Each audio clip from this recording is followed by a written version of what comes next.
question.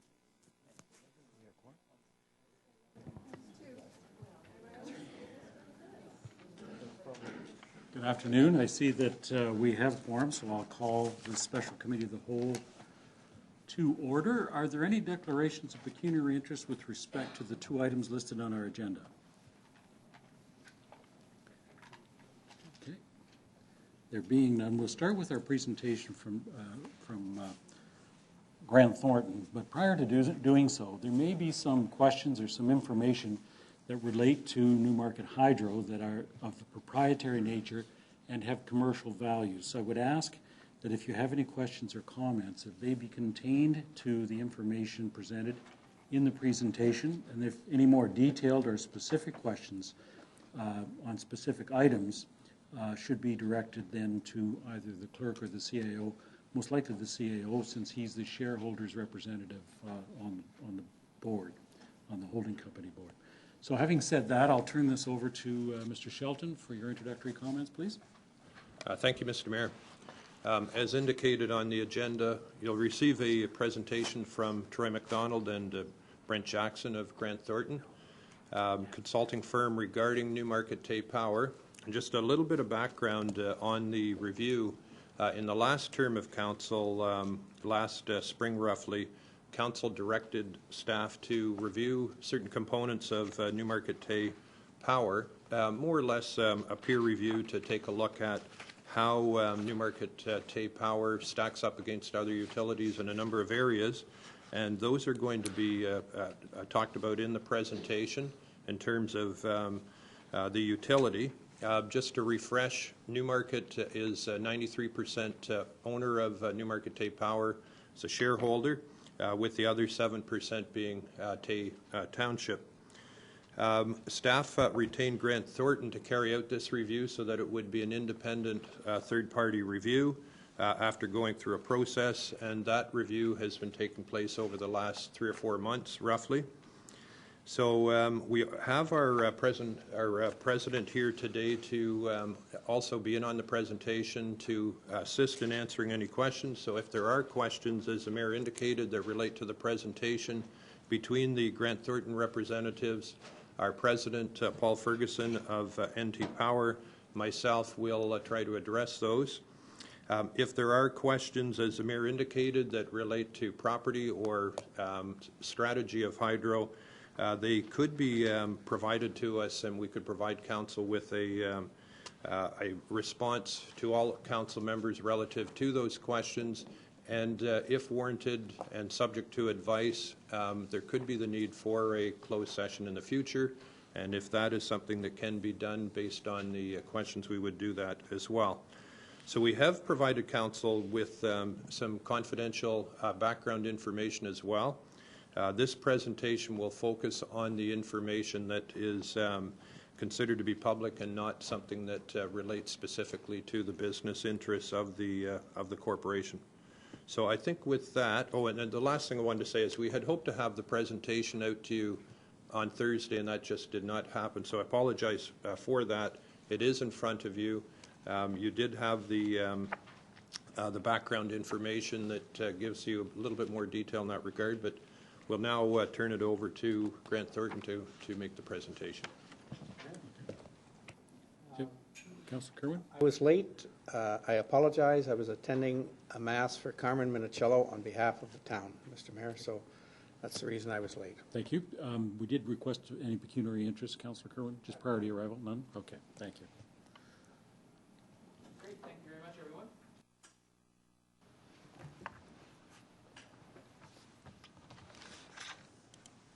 So you may be taking to the table of contents. So we have in the document here, which summarizes our report, as an introduction of ourselves, a summary of our conclusions, the scope of review that we are asked to take on, our findings, as well as some comments on the changing industry in Ontario for electricity distribution, which I think, as most people would know, seems to be changing daily at this current rate. So it's very, very active. So we thought we'd provide you with some more up-to-date comments just from our observations as of late as well.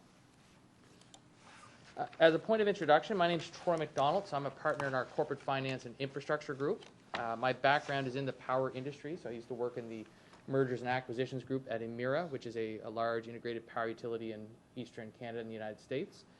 I've been with Grant Thornton for the last 12 years, working here in Canada and the UK, and would spend most of my time working with the power industry, and particularly LDCs as of late, as they deal with change in relation to financings, transactions, valuation, etc.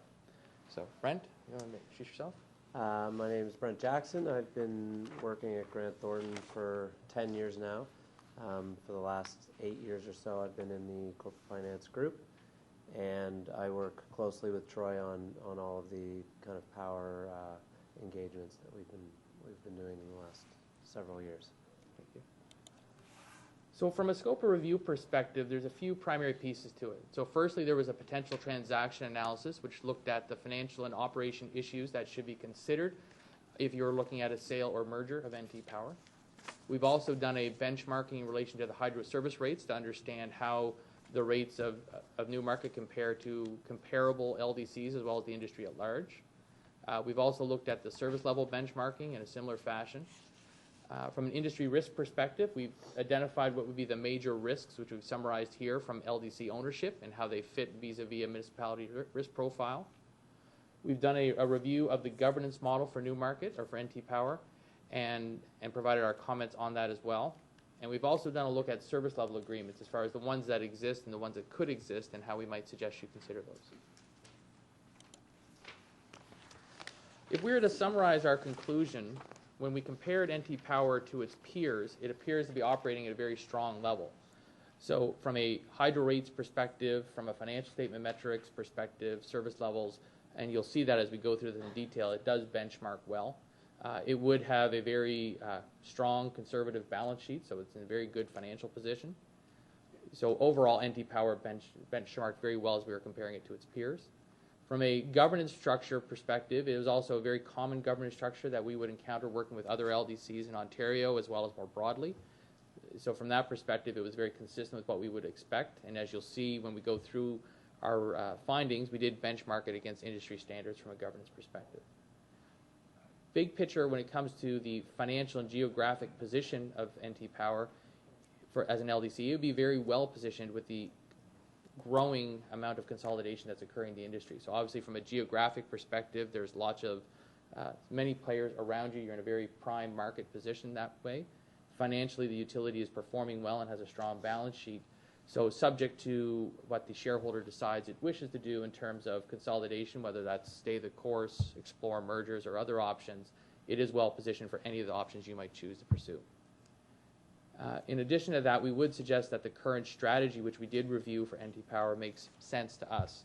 And in particular, what we mean by the current strategy is that to pursue efficiencies in the core business, to be focused on its primary line of business, to be positioning itself with other municipalities and LDCs for various forms of collaboration to find more efficiency and value for its shareholder and ratepayers, to look for synergies that might exist with the municipality as well in terms of different service level agreements that could be in place to share services, and also to opportunistically explore mergers and acquisitions where they make sense for the utility and as the industry continues to develop. So that strategy, based upon the size of NT Power, would resonate with us as an appropriate strategy for an LDC of this size and market position.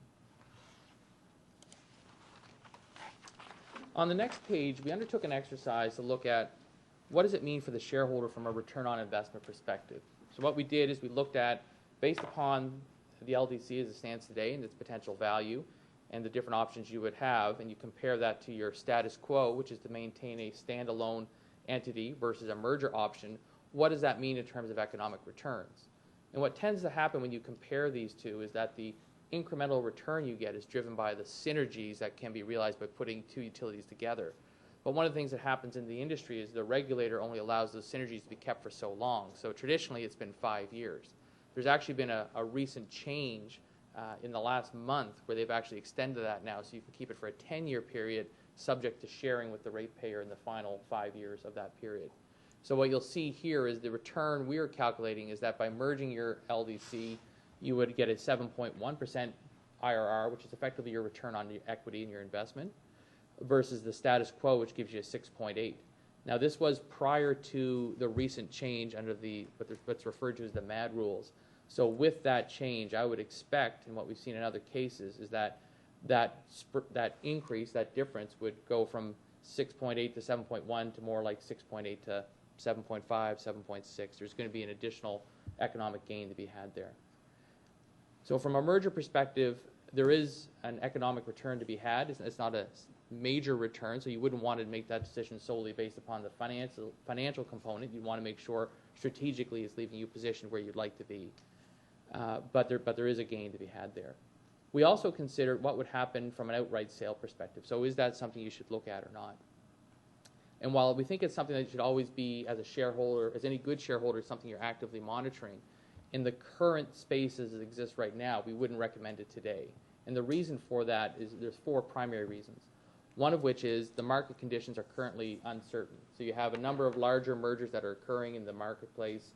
You have private players that are starting to emerge. So, but right now, those, while it appears we can see where it's going, they haven't happened yet. So if you were ever to consider a sale, you'd want to make sure you're in a position where those players are through their major transactions and are now ready to look at follow-on transactions. So that'd be the first reason. The second reason is you do have a very financially strong utility, and I use that term summarizing many different metrics. So whether it's the financial returns the utility is currently generating, its balance sheet as it stands now, you have a financially strong utility with healthy returns. So there's not a burning platform on top of you right now to do something of that nature in terms of actually selling the utility. In addition to that, by LDC ownership actually provides you with an opportunity to generate returns that are in excess of returns you probably get elsewhere. So often for most municipalities, it's not common that you've got an opportunity to own a business which generates a regulated rate of return of 9%.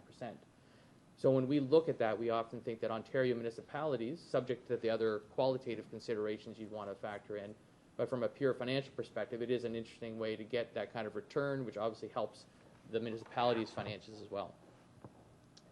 And finally, this does also provide you with an opportunity to continue to control how power distribution is delivered in your community. So if you actually sold that outright, you would lose that influence, which, as we've spoken to many other municipalities around Ontario, while some have had to consider selling for different reasons that are unique to those municipalities, this is a primary concern, so that if you don't have those drivers, it's often of interest to be able to try and control how power is delivered in your community, given it's such a core service. So that said, while we don't think the sale would make sense at this point in time, we do think the mergers are worth considering. And the reason we would say that is because, number one, there is an economic gain that you can have, which is increasing, and it also gives you an opportunity to achieve greater scale as you look forward in the industry and as things continue to change, to have a broader platform, but retain the benefits such as local ownership and things of that nature. So we would suggest that the current strategy, which was to opportunistically explore merger options as they emerge or are possible, you should continue with that. From a hydro service perspective, we compared NT Power to several different players. So first of all, we looked at the industry, including and excluding Hydro One. We also then developed our own list of LDCs that we thought were of a similar scale and size and had similar demographics. We then tested that list with recommendations from the municipality as well as from the utility itself to make sure we had considered the players we would want. As you look at the chart in front of you, particularly if you focus in on average distribution revenue per customer, you'll see that compared to the other similar scale LDCs, Newmarket Power is ranked very well. It's actually performing better than most and close to the one that is lower than it. In addition, when you look at the more broadly, the industry with and without Hydro One, it's also a strong performer in that regard. With commercial and industrial customers, it does vary across the board here, but each LDC does have unique characteristics in terms of the different industry that's in the respective market, which does impact that. And overall, Newmarket fares very well in that regard as well. So from a hydro rates perspective, as we compare to the industry at large and comparable similar scale LDCs, the findings were very positive. From a service level benchmarking perspective, we chose to focus in on 2 particular standards. So these are monitored at large in the industry. They're referred to as SAIDI and SAIFI, but they actually refer to the average duration of service interruptions and the average frequency of service interruptions as experienced by your customers. So as you look at the chart in front of you, you'll see that actually in almost all categories, Newmarket Power is ahead of the other comparable LDCs that we identified. Under the SAIDI scale. There was one that was almost as strong, but generally, big picture, and we've done this exercise for other LDCs, this is a very favorable outcome. So it's something you should be proud of.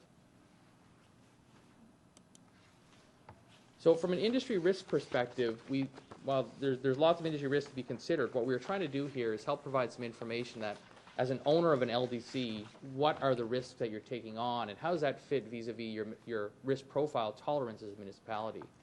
And we broke the risks into 5 primary categories. So obviously you have it from a regulatory perspective.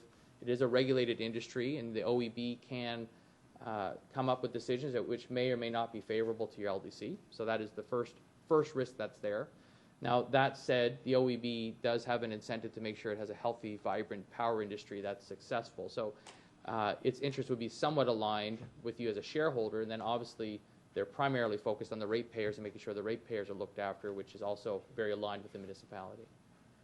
From an operational perspective, there is obviously the risks of running a business like a power utility. So there would be safety risks, there would be service level risks, there would be labor risks and things of that nature. So those are an operational risk that as an owner of an LDC that you have. But again, they're a line of business you've been in for a long time. You have I would suggest, a strong level of comfort with those risks, and you have an ability to manage and mitigate them in a manner that's aligned with your risk profile. Market value is another factor. So obviously the value of a business can go up and down over time depending on what's occurring. And as we've seen in the last few years, the values have been gaining and growing in strength. When you look at the consolidation initiatives that are being put forward by the provincial government today, that's driving more consolidation behavior. So at this point in time, we would suggest that your market value would be strong, and it's holding, if not probably gaining, depending on the number of competitors that are introduced. But we would suggest that this is something you'd want to monitor as the industry continues to change, to determine if at some point in time are there factors that you think might put some downward pressure on your market value, might force you to take a different direction. Obviously, from a political perspective, you're also dealing with a provincial government that would be overseeing the industry at large. So there is a level of political risk that their policy may not be aligned with your objectives, so it's something you need to monitor. And then from a financial perspective, you would have the financial returns of the utility and ensuring that it's performing at an appropriate level, which is another risk of ownership of the business. That said, as we step back and look at these different broad categories of risks, they are very aligned with the business that you've been in for a long period of time. You have a track record of being able to manage them successfully. And we would suggest that at this point in time, they are aligned with what we would expect as your risk tolerance as a municipality. Again, it's something you would want to actively monitor and make sure the industry doesn't change substantially, that the risk profile is different, and that you've considered that. But at this point in time, it seems to make sense. Governance. So what we did with this process is we actually leveraged some of our other colleagues who specialize in internal audit and looked at the Institute of Internal Audit's model for essential elements of governance. And we assessed the governance of Newmarket Tay Power against the checklist that would be summarized in there, looking for governance best practices. Overall, as we looked at it in terms of the nature of the committees and members that are on the board, the frequency of meetings, the attendance, the corporate mission and objectives MP Power, they were generally all fairly aligned. In addition to that, we would interact with a number of LDCs across Ontario, and we would suggest that this would be very aligned with the governance models we're seeing with other LDCs as well. So at this point in time, we would suggest the current governance structure for Newmarket Tay Power is appropriate. From a service level agreement perspective, there are currently 2 service level agreements in place, one for street lighting and one for water. As we stepped back and thought about the different other shared services you may be able to have, we came up with a list of several. So they're summarized here. Call centers, for example, purchasing, fleet, asset management, different types of corporate functions like treasury, for example, customer service support. So based upon that, we do think there are a number of other areas you should consider exploring where you might be able to firstly find some efficiencies and savings and some value that can be shared between the municipality and the LDC, and we think that would be worth exploring. Finally, we just did want to comment briefly on the changes in the industry. And since we did this work over the past few months, even in the past 30 days, there's been lots of change. So there's been lots of speculation about what's been coming, but a number of these items have been confirmed recently. So obviously you have the Western GTA merger of PowerStream, Hydro One Brampton, EnerSource, and Horizon. which will create an LDC with over 1 million customers. So that's a substantive change, which is obviously part of the government's policy to push consolidation and create other large-scale consolidators. In addition to that, there is the initial public offering and partial monetization of Hydro One. Obviously, that's achieving a number of different objectives with the government, but it does create a public company that will be in your industry and incentive to pursue further consolidation. You do have the changes to the MAD rule, which I was referencing earlier, so that does increase the financial returns from a merger. And then in addition to that, you've had the changes to the departure and transfer tax. So it's removing some of the barriers that municipalities, particularly for those with under 30,000 customers, would have if they were to look at selling their LDC. Now, we wanted to highlight that because there is a high degree and frequency of change that's occurring right now, which, as we advise many of our clients in the space, means that you do need to be diligently and frequently monitoring what's occurring to make sure your decision today is still valid as time goes forward. So that would be a summary of the work we did. Obviously, you have the more detailed report, but we would welcome any questions or comments. Just a matter of clarification, MAD rules, just. Sorry about that. Yeah, it refers to mergers and divestitures. So it's a set of rules that's put in place to give guidance to municipalities and LDCs that as they consider a possible sale of their LDC or a merger, what are the outcomes? And this would be one particular treatment as far as how synergies are treated when that occurs. Okay, thank you. Any questions, clarification from members of council? Regional councillor? Thanks. Some somewhat general questions, but just, is there been some work done or any work that you've participated in or you're able to share with us around mergers that have occurred? I'm not going to ask about sales because I'm of the same mind as yourself, but around mergers, has there been any work that's been done that looks at the merger from inception over a 10-year period and examines things like service levels, rates of return, even local job retention, or any of those variables that are of consideration? Yeah, so the best of my knowledge, we've been involved with a number of studies that are very specific to when the merger is occurring, and during that process and supporting that, which identifies the various issues and opportunities and the like. Right. In terms of studies that look back, I have not heard a reference of those, and I suspect if they did exist, they're probably subject to quite a bit of confidentiality. Yeah, that's the wonder bit, yeah. But we had not been asked to do that backward-looking study. And do you have any insight on that? Would you say that a merger that's occurred, let's say, 10 years ago, and there's some out there, but would you suspect that their rate of return in particular is as good as or better than?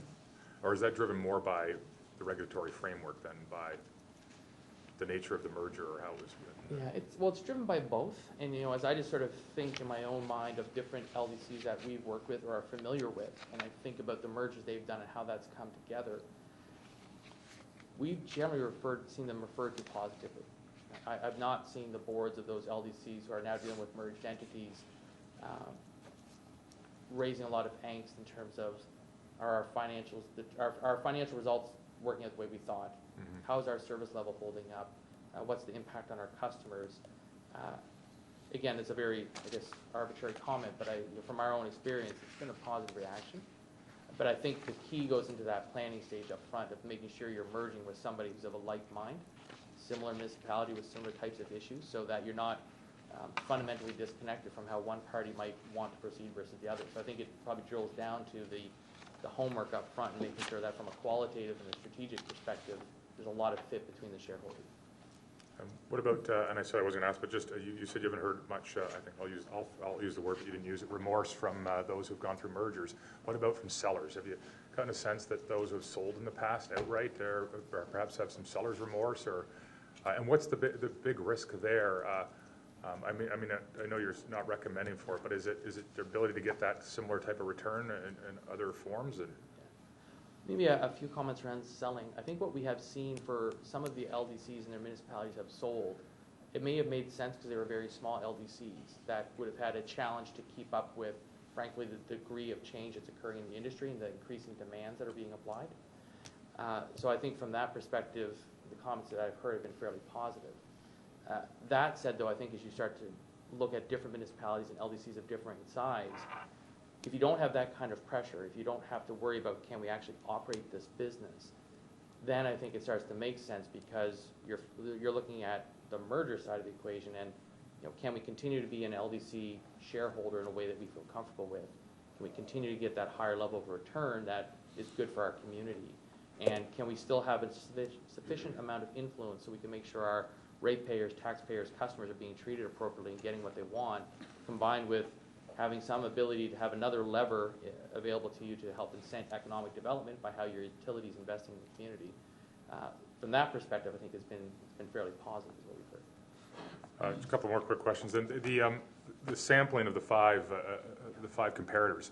I mean, it's always wise to use comparators, but in general, would you say that if we went with 20 comparators or 30, and I know they would be less comparable at that point, but would our strong standing in the various areas that you've described, would it still stand quite strong from your estimation? Yeah, it would. It does start to vary a little bit because what happens is as you start to broaden that pool, which is something we've run into several times in the past, we do it. You might get a much smaller community, which it isn't comparable because the density is different and factors like that. Right. Actually, and sometimes that municipalities would probably rank worse because it's got much fewer customers in an area it's covering. So we want to exclude those so that they didn't distort our findings. And then as you get to the very large ones, you start to get a similar effect. So that's why we purposely actually quite concentrated on what are similar sized communities and LDCs that you're really getting an apples to apples comparison. Okay. Interestingly enough, one of the things we have seen is as you start to look at the larger LDCs, or even Hydro One, for example, their costs are actually quite high, which intuitively doesn't make sense because normally as you get to that scale, you're supposed to be getting a greater degree of efficiency. So, but that's also why we exclude that as well, because we want to focus in on the really comparable communities and LDCs. So the final area I just want to ask about, which is probably the most important, which is trying to better understand the changing market and the risk involved in status quo merger sale, but we can set that aside, but status quo merger. So is the greatest risk, I mean, it doesn't seem like there's an overly compelling financial argument for merger. It's more an argument of the changing market and the associated risk with that. Can you help me understand that changing market better and the risk? And is this something that you see as the indicators we've seen really recently are just the beginning? And that and am I fair to say that if that's just the beginning, increased pressure to consolidate, merge, or sell will affect potentially the type of sale price or merger rate of return that you're establishing your agreement upon? Is that? Right. So I guess there's probably a lot in that question, so I want to make sure I capture it all. And actually, may I actually repeat the front end of that because I was sort of missing that while you're. Well, just the beginning really is, so we can start there, is just maybe flesh it a little bit more for me, the changing market and the risk associated with it, because that seems to be the most compelling argument, the stronger argument for merging. And just trying to, I mean, I know some of it from reading and a little bit of, I follow stuff in the newspaper, but, and I guess what I'm trying to understand is how great is that risk, right? Because that's what our job here is a bit, is to sort of say, okay, yeah, we get there's risk, but how big is the risk and how quickly should we be looking to act and or not act? And I guess that goes to, there's been some quick movements lately. Are they seen by the expert community to be just the beginning? And if they are, what kind of pressures will that put on us 2 and 3 and 5 or 8 years from now? Right. So is firstly looking at the market risk perspective. One theme we've seen coming from a number of municipalities, that, to your point, the financial benefit of merging, there's a benefit there, but it's not a major benefit that would solely drive you. What we have seen from other municipalities that are looking at merging is they're looking at it as much from a protect value perspective as it is from a create value perspective.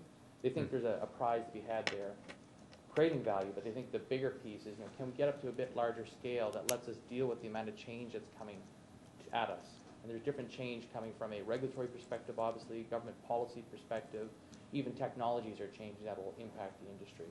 So when we have seen communities that are keen on mergers and why they're doing it, it's because of that kind of thinking, that we want to get to a scale that we can balance our level of influence, being able to look after our community and our customers, get a good financial return, but we also want to try and de-risk ourselves a bit by getting to a scale that we think is the right balance of that to protect ourselves against the future change. In terms of the pace of change that's coming, I think we are influenced by the government cycle. So right now we're in a period of time where there's a newly elected provincial government with a majority government. So they are well positioned to push forward their policies.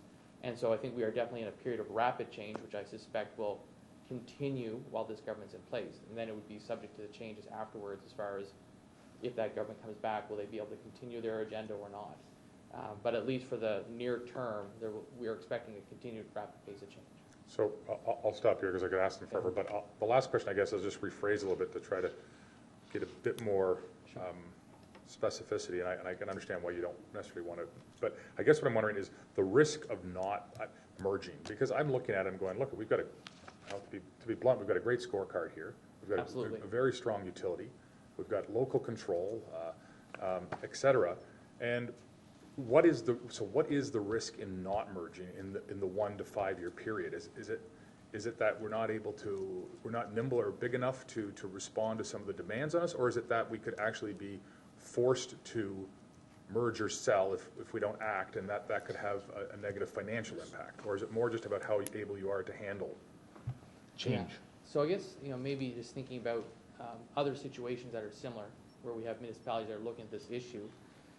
I do believe some parties feel that we want to take charge of our future and our LDC, and therefore we will look at our merger options around us to decide if there's one that allows for a future we like better.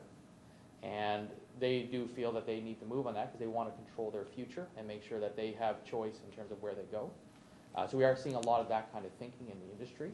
I'd echo the other part of your comment, though, is you do have a financially very strong utility. You're in a very good market position. So whether you merge or not, you're well placed for the future from that perspective, from the value of your utilities perspective and from your financial returns. So I think you have less of a burning platform than many others do because of your current financial position, the current market geography that you're in. You have a lot of those factors. But for the parties that are choosing to move now, it's because they have a mind that we want to have control of our future and we want to pick who we put ourselves together with to find the right parties.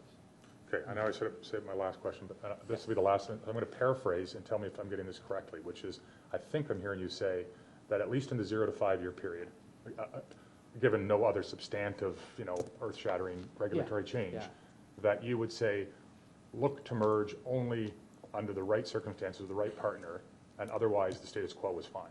I think that's accurate. Thank you. Thank you, Councillor Vague. Thank you very much. Thank you very much for the presentation and all the work that you've done. It's most informative. Just want to draw your attention to slide number 8 when we're talking about the service level benchmarking. Right. And Newmarket Tape Power has scored extremely well in average duration of the service interruption and average frequency.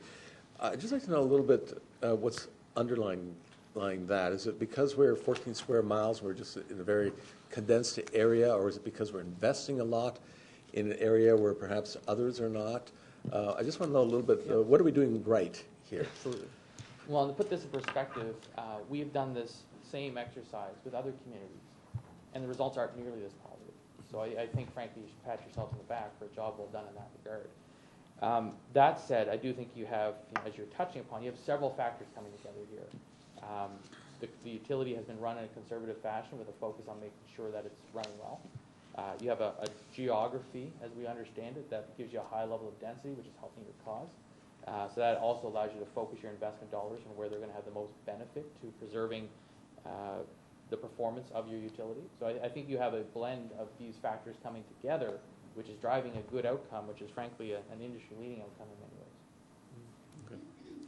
Thank you. Councillor Bazance? Yes, thank you very much.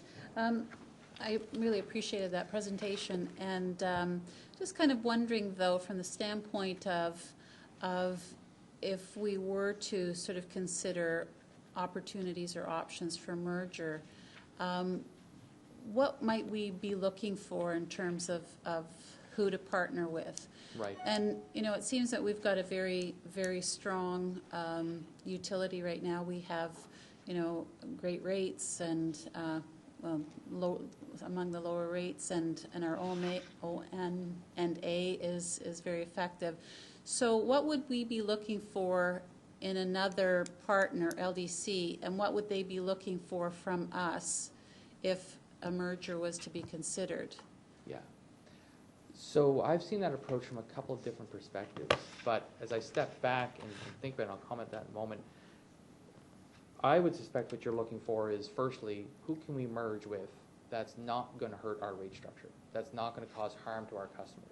And so you'd be wanting to look at the rate structures of the other players around you, or who might be the logical or obvious choices, and determine how that fits. The second piece of the puzzle is, I think, there's a like-mindedness. So finding other municipalities that have a similar view of the world in terms of what they're looking to achieve, how they want to run the utility, what's important to them, and making sure that there's a fit there. And I think that is linked to how much influence you want to have in the go-forward entity, because obviously there's very different scales now in terms of who you can merge with. You now have an emerging million-customer utility on one side, and you would have a wide range of other sizes around you. So there definitely would be I guess, a consideration of how much influence do we want, and which of these entities do we think are best positioned for the future, and that future we want to be part of. So I think you have to sort of balance those different factors together, looking at your different merger candidates and determine which hit that best balance of outcomes. And a follow-up question, and so is your sense that there are other players out there who are currently in that sort of state of mind to be looking for potential mergers, and Absolutely. notwithstanding the province's sort of push for integration or consolidation? Absolutely. I think there's a lot of communities out there that they also have well-run utilities, and they're looking at, we want to look at mergers because we think it's the right thing to do for a host of different reasons for our community, and they are pursuing that course. So I think there's lots of that activity. Thank you. Thank you. Councillor Kerwin. I thank you for the presentation, and sorry I was late. No worries. I'd like to add a couple of points when you talk about our fantastic report card, a scorecard. First of all, the manager, and I name names, Paul Ferguson, has been my mentor ever since Jimmy Beadle retired. And he's given phenomenal leadership and kept us on track to retain Newmarket Tay Hydro. And we own it when others sold off Aurora, Markham, Vaughan, Richmond Hill. We did not. Generates a terrific financial balance for the town of Newmarket in our operational budget. The second thing is, in the year 2013, that dreadful winter, when Toronto had all kinds of power outages, we did not, because of the forward thinking of our CAO and our staff, that we had money in the budget for tree pruning. And that's exactly what we did. We, under Scott Chambers and our foot soldiers, we went out and constantly pruned our trees. So none of them fell on our hydro lines. In comparison, Toronto cut their tree pruning budget, and the devastation was the result of that. They saved a few $100,000, cost them tens of millions, literally, when it was all over. So I think there's a lot of strategy from the top down in both Newmarket Tay and the town of Newmarket, and the cooperation between the two, working harmoniously together, which I really appreciate. So I had to say that. It's been a joy to work with Newmarket Tay Hydro for 35 years, in my case, 36 years. And to see the service that they provide, because they're located on Stevens Court. They can respond within 10 minutes, 5 minutes. 15 minutes is the max across this town, which is only 24.1 square miles. So there are a lot of factors there, but thanks for reiterating them. Well, and what I might add to that is, frankly, as a firm, we don't lightly put out a glowing report card. We actually pride ourselves on our independence and our professionalism in that regard. So, as you look at this, please don't think that it's, we were light on Newmarket. It was, we wanted to provide a good, rigorous analysis, and we did that, and it came out strongly. So. There are human resources. Absolutely. Thank you. Councillor Spong. Quick two questions. I find it very interesting, the array of potential service level agreements or shared services. What impact do those have, those service level agreements have in terms of a merger? Is there, the municipality, let's say the municipality pulls out of that service agreement in the event of a merger, does that reduce the value of the asset, or do these service agreements stay in place, and do you then become part of, does that become an onerous, a risk then? How does that work?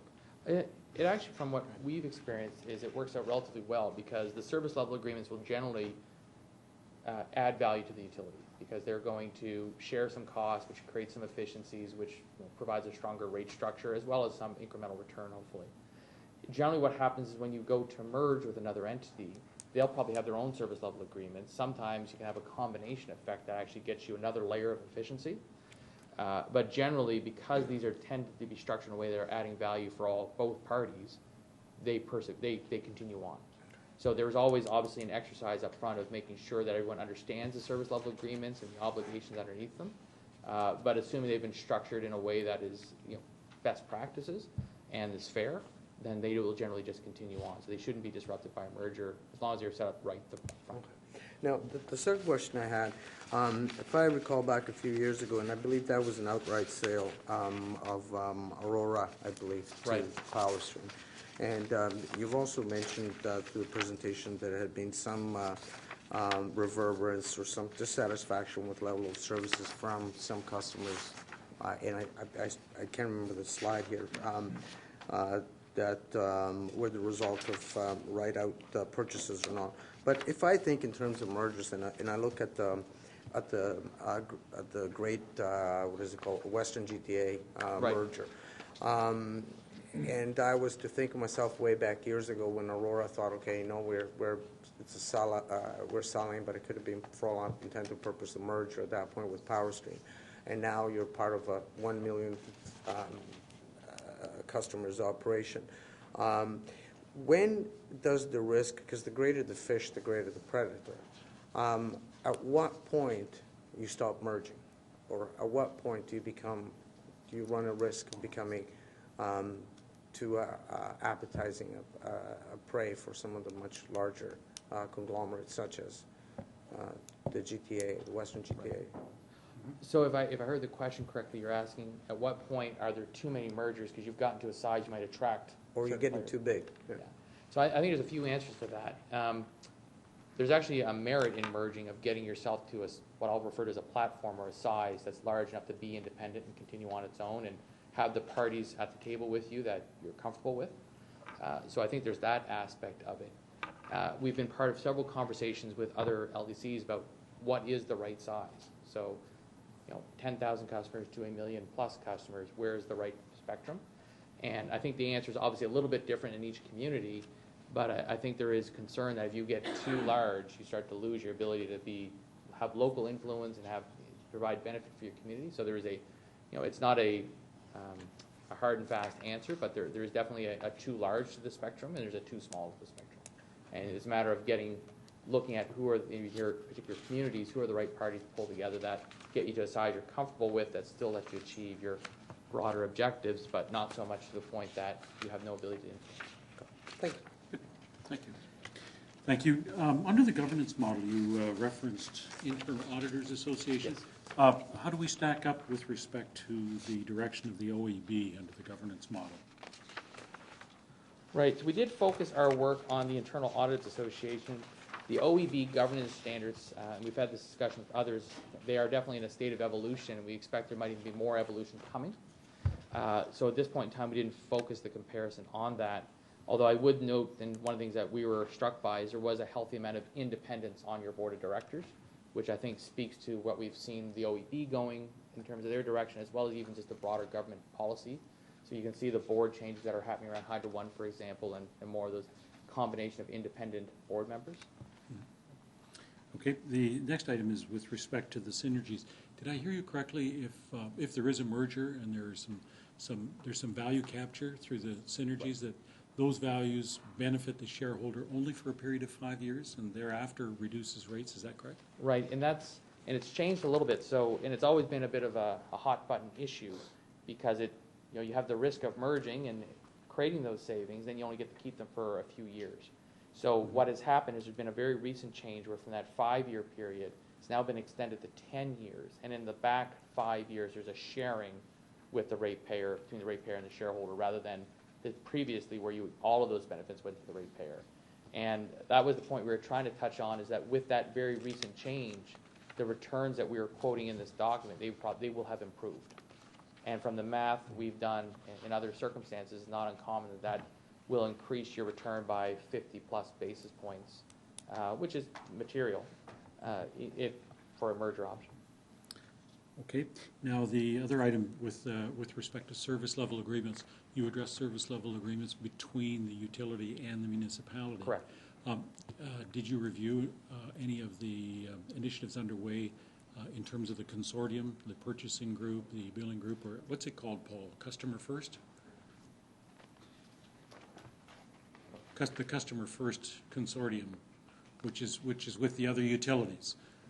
Was any of that consideration given in your review at all?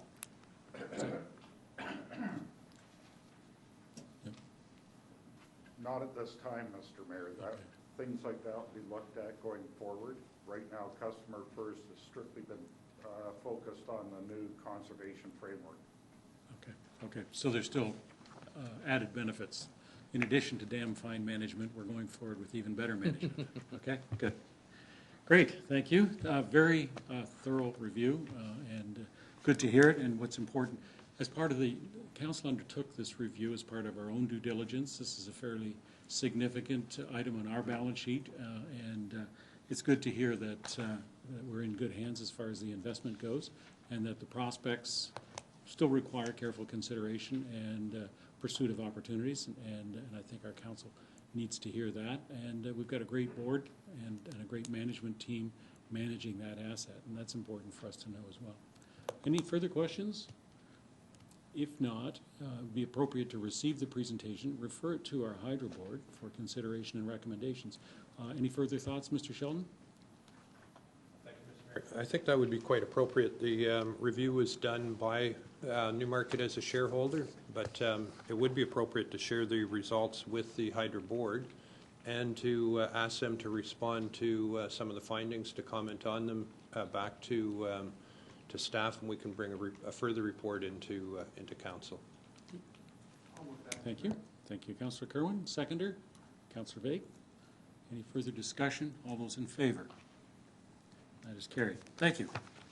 Thank you very much. It's a very thorough report, and thank you to Mr. Ferguson over there, who's been the author in large measure over a number of years in terms of the results that we're seeing. Our next item is report number 2015-18, and that's an update on the ultra-high-speed broadband corridor project. We do have some recommendations before you. Could I have a motion with respect to the recommendations? I'll move it. Okay, Regional Councillor, seconded by? Councillor Sponga. Thank you. Regional Councillor speaking to the report. Thanks very much. This is it's an interim step forward. And I appreciate staff bringing this touch point forward.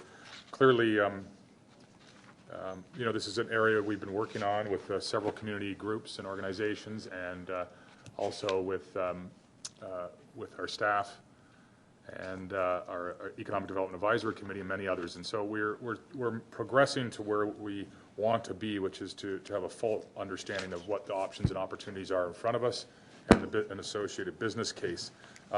This clearly,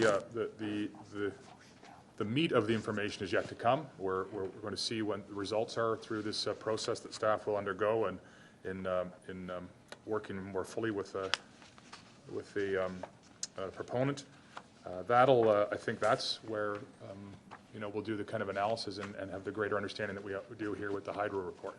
And so I look forward to that information coming forward, and certainly after having gone this far down this road, I would suggest strongly that we would take this next step and find out exactly what the options and opportunities are in front of us. So this takes us there, and I'm looking forward to seeing that. It may say in there, but when the time comes, I'd also just like to know what the timeline is. I apologize if I've forgotten since reading. Okay, good. Thank you.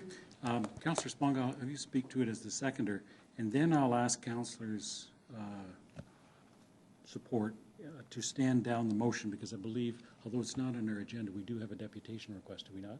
So I want to hear from the deputant before we go any further on the discussion. So I'll hear your comments, Councillor Spong. Yeah, I think it's a necessary step forward. It paves the way for a lot of work and a lot of decisions in front of us. But having said that, I can't believe how many requests and inquiries I have on this item, and they're all positive, and they're all asking how soon are we going to move forward, and our feet are kept to the fire on this issue. So I think it's a good step forward. Looking forward on the reports that it's going to come forward, and good wholesome discussion at that point. Good, thank you. So I don't have the latest version of the agenda. That's how I missed the deputation. So I'll stand the motion down, and I'll invite the deputant to come forward. Mr. Heckbert?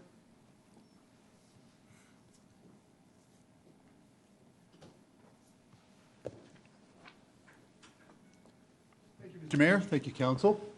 Before I start, just a couple of words about my personal experience. I started back in data communications much about the same time Dave Kerwin was elected as his first councillor. It's actually part of a team that installed the first. You weren't even born then, John. David. Yes, I was, yes. Okay, let's wait for questions of clarification Yes. after the presentation. You do have 5 minutes. Thank you. We actually installed the first telecommunications design for a retail store back in 1976 when I was working with Sears. Throughout history, my most recent engagement on IT telecommunications was helping the Infrastructure Ontario as a consultant determine the feasibility of installing and deploying black cable, dark cable, which is actually embedding a communications fiber inside the hydro wires. So I've covered the gamut from there, as well as working through Rogers. Anyway, I did read through the report, and my position basically is that I agree completely with where they're going. Communications technology, much like internet access, should be treated almost like a utility. We cannot survive without effective communications. So the direction of the town in actually looking at deploying this as a municipal service is huge. It's a step in the right direction. It should be accessible to all businesses and all residents throughout the town. I do recommend establishing a target completion date and a budget that meets this project and make sure that it gets done before you actually get started on it. But recognizing that funds are limited, that the initial investment should be targeted where it will do the most good, yield the greatest return, and provide the greatest benefit for the greatest number of people as quickly as possible. The more people that can use it, the fastest that can help pay for and fund the further growth of the project. It has to be self-sustaining, and it has to generate enough revenue so that we can return the base investment from the town back into the treasury before the technology is obsolete. Currently planned for 24 to 36 months out, according to a report this morning that was published on Quartz. Some slides from our own secondary plan. This was the transportation and mobility, showing the key corridors of the town. The block structure, again, from the secondary plan of the town. A lot of focus in and around the Yonge Street and Davis Drive areas. People and jobs. The office attraction strategy from the region, as well as a whole bunch of other activities going in and around building infrastructure along the corridors for jobs and for people to live, to work, and to play. Our character actors, again from our secondary plan this year, talking very much about where we wanted to have the people and the communities to grow around being in the cores, on the corridors. Heights and densities as far as affordable housing goes. All of these are the things that we've talked about and discussed through the secondary plan, all focusing in and around Yonge and Davis Drive, and our secondary plan itself. Peculiarities about the RFP. One thing that struck me as odd about it is it identified 3 key areas for target for broadband service, being the Main Street corridor, Davis Drive, and Leslie Street and Harry Walker. Yet nowhere in the secondary plan do we talk about Main Street, which strikes me as odd. Why are we investing significant dollars on building an area that we have not yet identified as being a growth area? Yet we've got Yonge Street, which figures so predominantly in our future growth. They're not even included as part of the investment strategy for this thing. It seemed a little odd. And that's the reason I'm here today, is I'm just trying to figure out what is the plan? Why do we want to go to Main Street and avoid Yonge Street? So, why exclude Main Street in the business and why exclude Yonge Street and include Main Street? Based on the Main Street BIA budget of $30,000 a year and the property assessments that the BIA members themselves have provided, there looks to be somewhere between 40 and 75 addresses along Main Street in the Main Street business area that will benefit from the broadband services being proposed. I'm waiting for an FOI to confirm the exact number of business addresses that will benefit from it. But along Yonge Street, we have anywhere from 200 to 250 unique business addresses that could benefit from this investment. We have 200 businesses paying for something, or 75. Sounds like the 200 are going to give us the greatest good, the greatest return, the greatest number of people, making that service self-sustaining and as quickly as possible so we can grow it into other parts of the town. So questions for council. Why was Yonge Street excluded? Is there a commitment from the region of York to invest in broadband service for Yonge Street? I haven't been able to find that out from the region. And if there is, why haven't they got a similar investment for those along Davis and Leslie? And if they haven't committed to those areas, why not? Both of those are as equally as important as Yonge Street. And why was Main Street included if there's so few businesses that will benefit? Not that I have a problem with Main Street, just is it the right time? So my recommendations to council, take them and do with you wish, as you wish with them. Proceed with the project and focus on Davis, Leslie, and Yonge in the first phase to recover our investment as quickly as possible and to fund the future expansion of such a badly needed service. And then include Main Street and other centers outside the corridors as subsequent phases or as needed and resources become available. Thank you very much. Great, thank you. Any questions of clarification? If none, then it'd be appropriate to receive the deputation, refer that to staff, and some of those questions can be addressed in the future report when the next report comes forward. Councillor Kerwin? Comment. As a member of council, John, I thank you for your thoughtful and time-consuming presentation. It takes a lot of time to do that and a lot of thoughtfulness. So thank you. Thank you. So that's the motion to receive and refer? Yes. Thank you. Is there a seconder for that? Councillor Bazance. All those in favor? That is carried. Thank you. Thank you. Mr. Shelton. That staff could address the question in terms of the phasing, this being phase one of the pilot. We've received the deputation. Yep. You can have your seat now. Yep. Yeah, we could address what the RFP called for, what the phasing looks like, and to the best of our ability, the region position currently, so that you do have that all at this meeting, if you like. And if you do agree to that, I would ask either the commissioner or our director or our economic development officer to speak to the Sandals report and where we've gone from there in terms of the areas to be covered. Okay, thank you. Regional councillor? Yeah, I would appreciate having that responded by staff, because we have had these discussions and debates several times and raised similar issues or identical issues. And staff, I think, can provide some insight into that from previous discussions. Thank you. Good, thank you. Councillor Sponga, did you? Okay, any further comments, discussions? I'll call the question then. All those in favor of the recommendations as moved. Are we getting a response from staff, or is that I missed that? Oh, staff will be responding to that with the next report. Oh, you're doing it now? I asked, yes, I love that. Oh, okay, I'm sorry, I misunderstood you. I thought that could come with the next report that's going to come forward.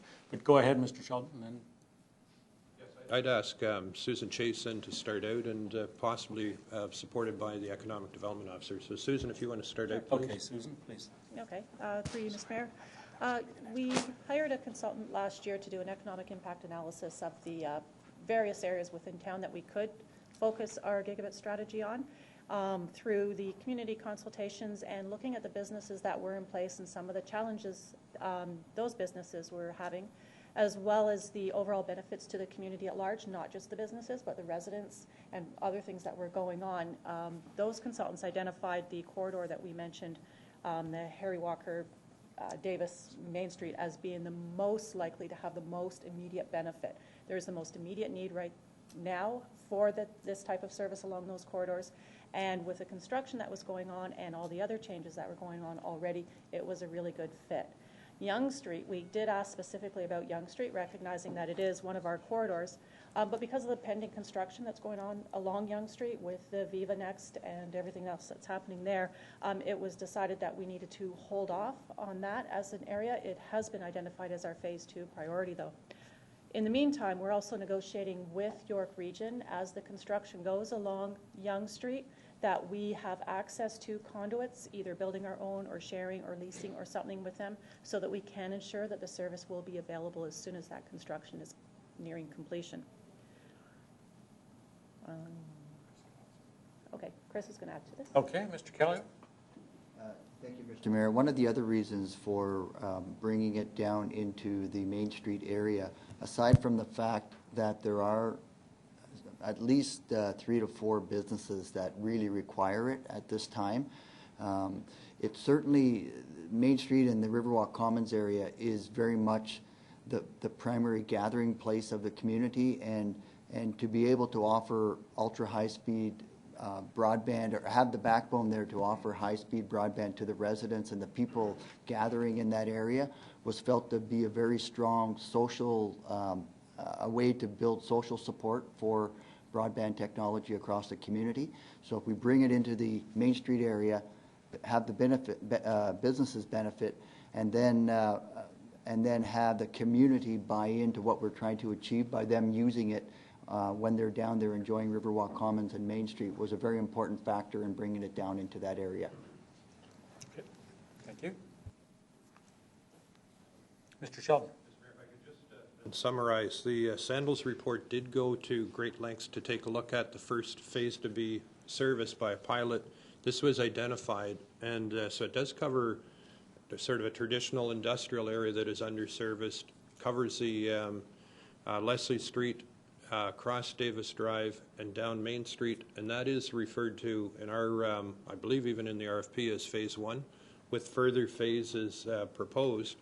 We continue to work with York Region to gain access to either strands of fiber of the YTN network or a location in their conduit. We are waiting to hear from the region insofar as whether they're able to do that. They're undergoing a study on YTN, the future of YTN. So there have been many meetings at the staff level and at your level as well, Mr. Mayor, and the regional councillor, to press Newmarket's point that we do not want to duplicate. We'd like to have access to that system. So those are future phases, and I think the end goal, if it all works out, is an intelligent community where we have broad service. So we're concentrating on Phase 1 as a pilot, and still working with the proponent to determine even potentially the phasing of the Phase 1 to do as indicated to sort of hit the biggest benefit at the outset. Thank you. Regional Councillor. Thanks very much. I'd just like to add a thought, and correct me if I'm wrong, but I remember asking about this some time ago, and actually having a bit of we had some large community roundtable discussions and debates, and we brought in stakeholders, and this was one of the debates we had during that process. My understanding is that, my understanding was amongst, on top of what was said here, was that, and I have to say, our Harry Walker Parkway area, the Leslie Street corridor, I have to say, in the 2 years of the conversation that's been going on about this, I've discovered over and over and over again how many tech-based companies there are in that area that require this and could benefit from the service. I think it's fairly safe to say we all recognize and understand the Davis Drive portion that is included, particularly with the hospital, and how that plays an important role. So the discussion was about Main Street and Yonge Street being part of our secondary plan area and the growth potential. My understanding was not only was Yonge Street meant to be addressed in a Phase 2, assuming the business cases were there, et cetera, but that the Main Street portion, on top of building sort of that kind of community, build it and they will come, a place where the young knowledge workers want to live and be a part of and provide that service in that way. But my understanding was that the Yonge Street portion, and we were trying to do a pilot project with some contained cost to reduce risk, and that the Yonge Street portion in Newmarket would be quite a bit more costly, because the Main Street portion, I believe one of the options were being considered was a wireless treatment that would require much less resources to deploy. and therefore adding it on as another center, more public-facing than the other two business-facing ones, made it potentially, and I guess we'll see if we do it all or some of it when the proposals get fleshed out more, but made it potentially more viable. And Yonge Street was taking it beyond a pilot stage and really was so big it's better looked at as a phase 2 if and when. Is that all fair? Okay. Okay. All right. All right. I think it's important to recognize that Main Street portion really isn't the same kind of treatment that I think we're envisioning on Leslie, Davis, and Yonge. Yeah. I think it's, Mr. Callio said that it's the social part, it's the social acceptance. And I can't remember the numbers, but did they not say it's like 70% social and 30% technology about how the community signs into that? Those numbers may vary, but it was capturing the important part about the community accepting and understanding the benefits of that. So, Mr. Mayor, I do have some specific questions about where this is going, some things that I'm wondering are be addressed in the rest of the process, but I think there's a discussion right now just about the location, so I'll leave those questions and come back to them. Okay, good. Thank you. Councillor Bazans? Yes, thank you very much. And my question does tie into the social element of it, and if I can ask for a little more clarity on how you see the community benefiting by having this available on Main Street and in the Riverwalk Commons. Is this something that people will tie into through access to Wi-Fi when they're having a coffee and strolling on the street or sitting outside? I'm not quite clear on how that social benefit is going to be significant enough that it will build that community of interest to support an even wider spread application of the broadband. Mr. Callio. Yes, through you, Mr. Mayor. It was a very strong recommendation from the Sandal report, from their experience, that you need to get high-speed broadband into areas where people congregate, and then run the wireless broadband off of that backbone. So they really felt, and I think the number they quoted was 90% social and marketing and 10% technology. It's really critical to where you have large numbers of people congregating, getting to use the technology, find out how fast they can download, how they can upload things within seconds, and that builds support outside of the pilot area, so that eventually, if it goes well, we can expand this right across the community, and residents can potentially get this into their homes. So it builds that first level of support with the residents, and that's an area that we need to keep promoting and building the support with the residents, and they suggested this was one of the best ways we could do that. Councillor Bazans? So I guess I'm not still clear yet. So this is going to be put into residential homes around Main Street, or this is going to be something that if I'm down at Riverwalk Commons, I can access high-speed broadband and therefore see the benefits of it and want it over in Ward 7. Mr. Callio? It's more the latter, about having accessibility when you're there in a public space and knowing and finding out how great it is, and then eventually, if it goes well, as I mentioned, it could potentially expand into other areas of town. But this is to get people buying into the concept of high-speed access in these public spaces. And right now, we can't say whether it will go into residential neighborhoods. During the pilot, certainly it may not, but we still are establishing some of those parameters. The pilot area has been proposed, but clearly the company that we are dealing with and the partnership model will depend on our pilot area, but they may, to make it a business case, may need to go into residential areas. We're not quite sure where that goes yet, but the primary purpose for bringing it down Main Street is to recognize that there is a lack of service on Main Street for several businesses in the area, and secondly, to build that social capital, to build support across the community. Go ahead, Susan. In addition to what Chris is saying there, by putting this kind of service in these community areas, community hubs, that's where other communities start seeing things like makerspaces, digital innovation centers, the hacker groups starting up. They get together in these community congregation-type spaces, and they start building these other types of events that go on. And whether they're fully town-supported, which ideally some will be, but some won't be, they're just going to organically or holistically grow once this kind of service and offerings are available. So that's the other reason for putting it in these community social-type hubs. So it's as much the sizzle as it is the steak. The other thought I thought too, Chris, was that as we get through the Innovation Center, you're going to have smaller startups, and the smaller startups are most likely to locate in the Main Street corridor. So, we'd be starting them off in the Create IT or Create It, and they're going to be broadband dependent, high-speed broadband dependent, and to make that as a natural area for them to grow once they grow out of the Innovation Center as well. So there are a number of things, and the good thing about a pilot is they're always successful because you learn something from them. So that's, I'm pretty excited about it. But Councillor Broom-Plumley. Thank you. I'm also quite excited about this project and looking forward to it coming together. My question's around timing. What's the time frame that we're looking for when we could see the framework of how this is going to move forward? Susan? Is this negotiations and starting the implementation process? Yeah.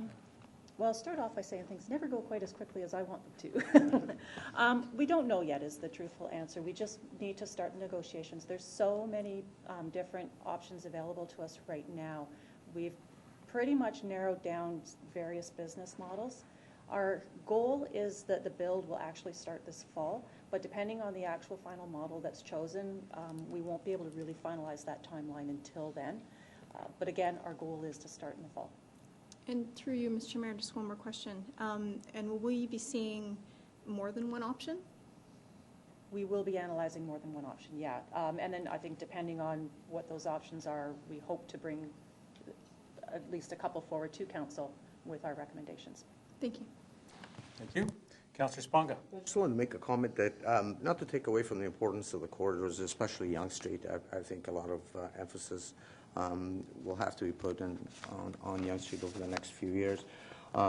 Another good reason, for extending the pilot project into Main Street is the fact that actually just recently, Mr. Mayor, you attended with myself and Chris Callio a meeting with some very large creative digital creative businesses that are all located within the Main Street area.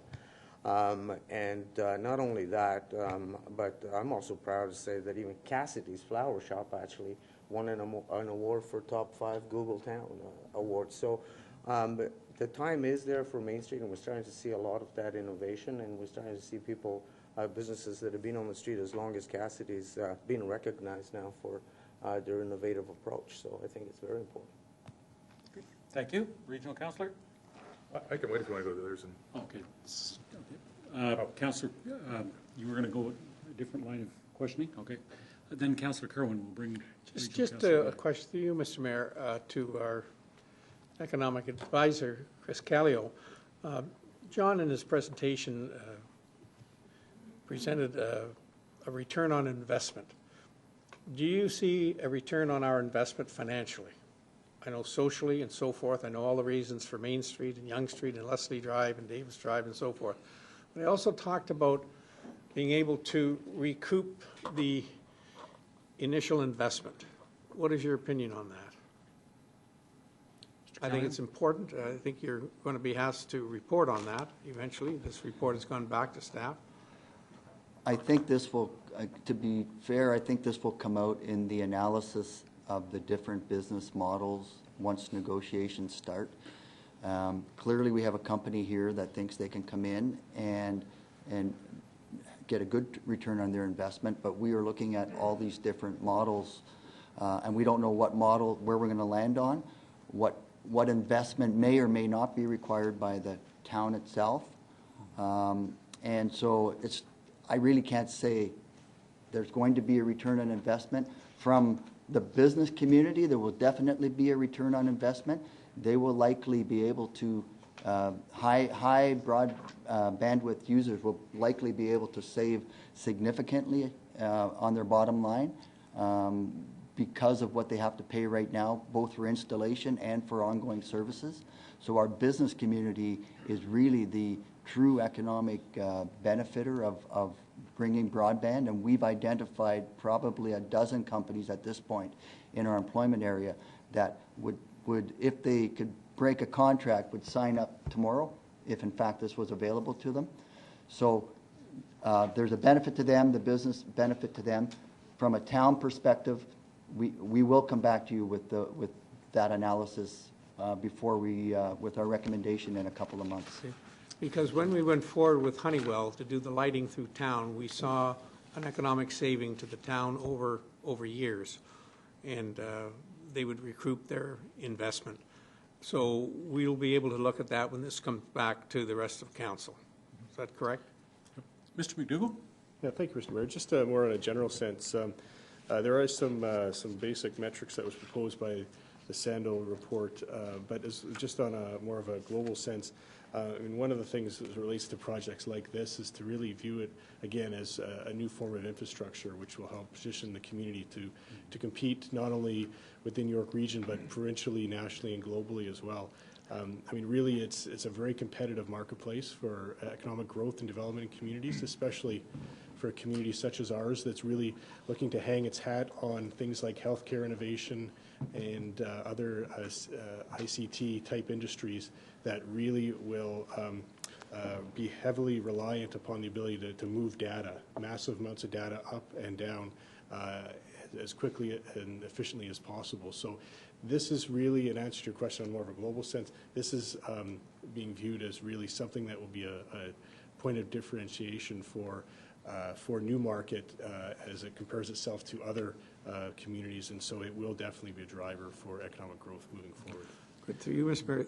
Thank you, Ms. McDougall, and you, Chris. Those are the answers I was looking for, and I thank you for answering them.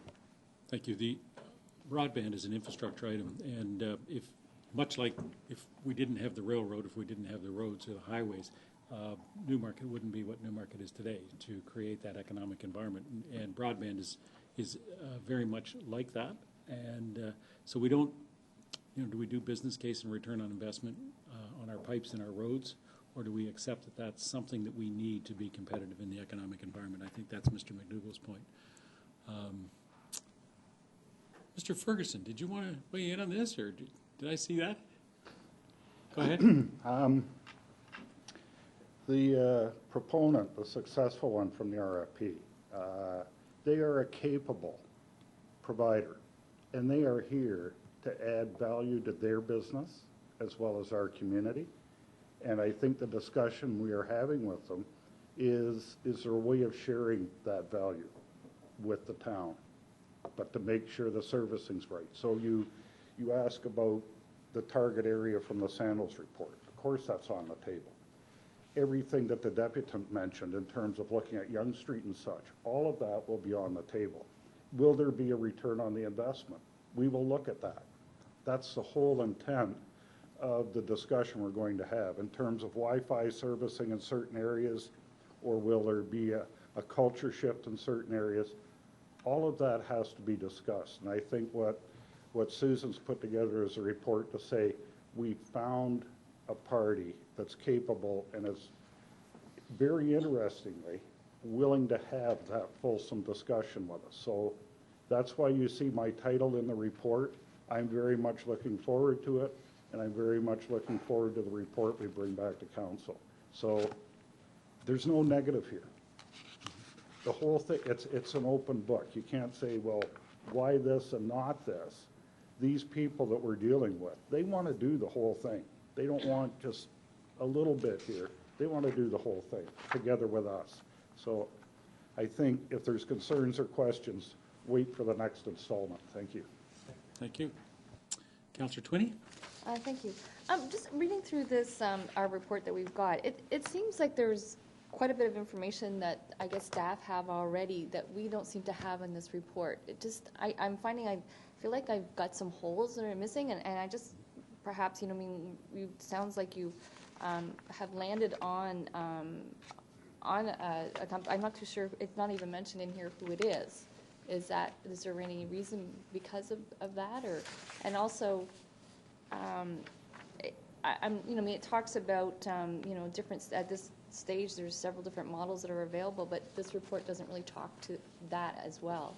So I'm just wondering, it just doesn't seem as wholesome as I would have liked to have seen. I know it's going to come back probably with a more wholesome, I guess some options for us. I'm assuming I heard you mention that they will be coming back to us, but just to move forward, it would have been nice. I think it would have been nice to have a little bit more of a wholesome idea of what is happening and what's, what discussions you have had as well.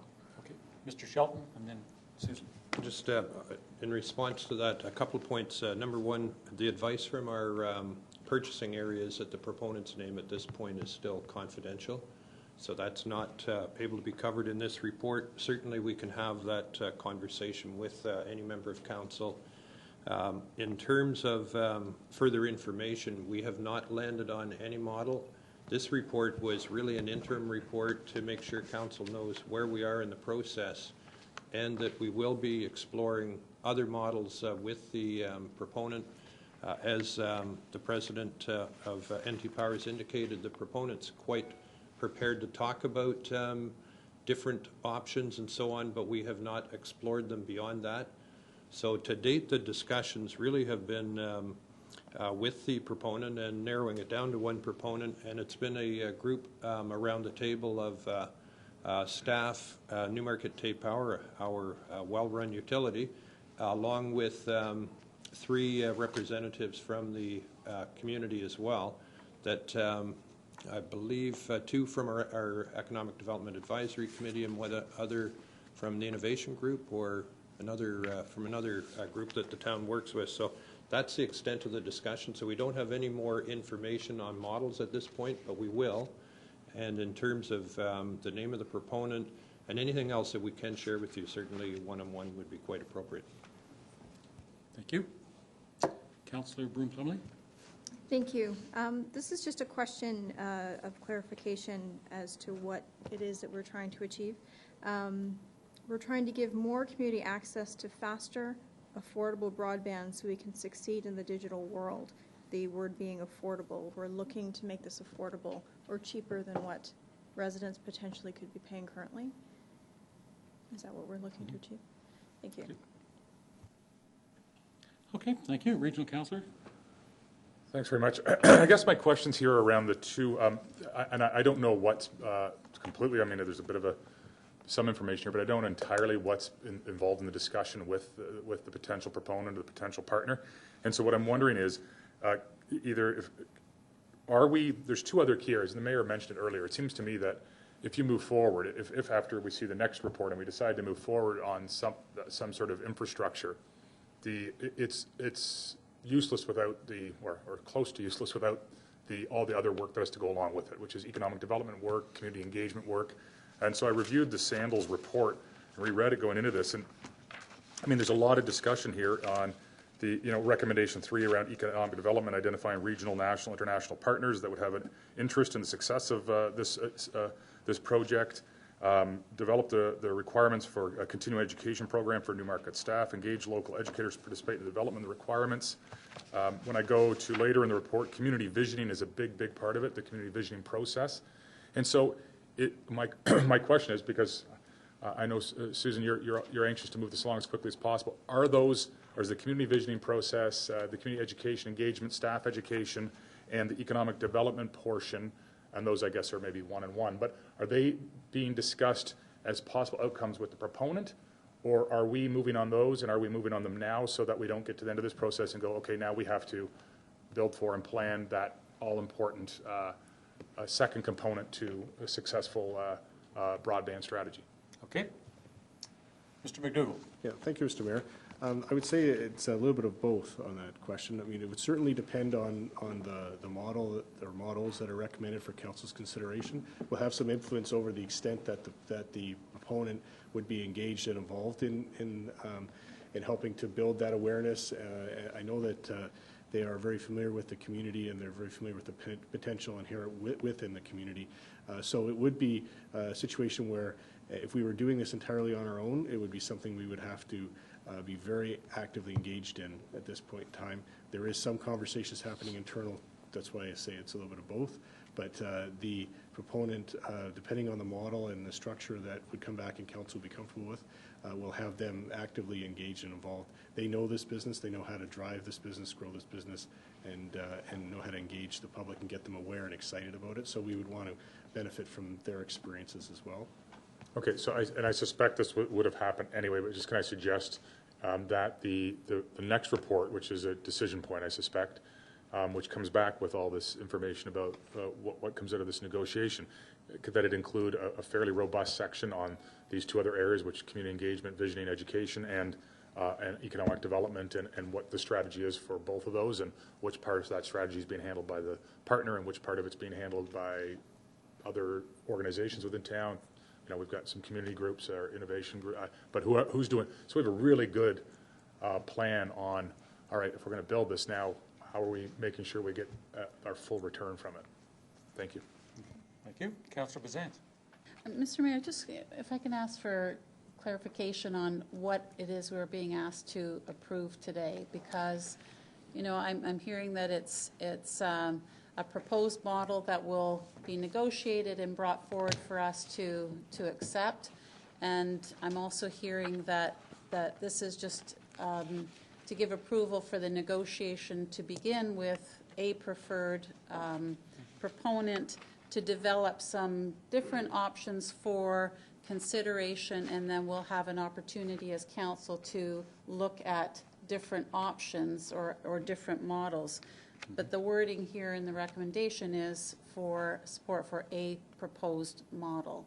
So I just want to be clear on what I'm being asked to support here, and clear on what I can expect or we can expect in the next report coming forward, because I think there were some very good questions raised and suggestions from the deputation and from Mr. Ferguson, and so I'd just like to understand what it is that we're being asked to support and what will come forward to us as part of the report.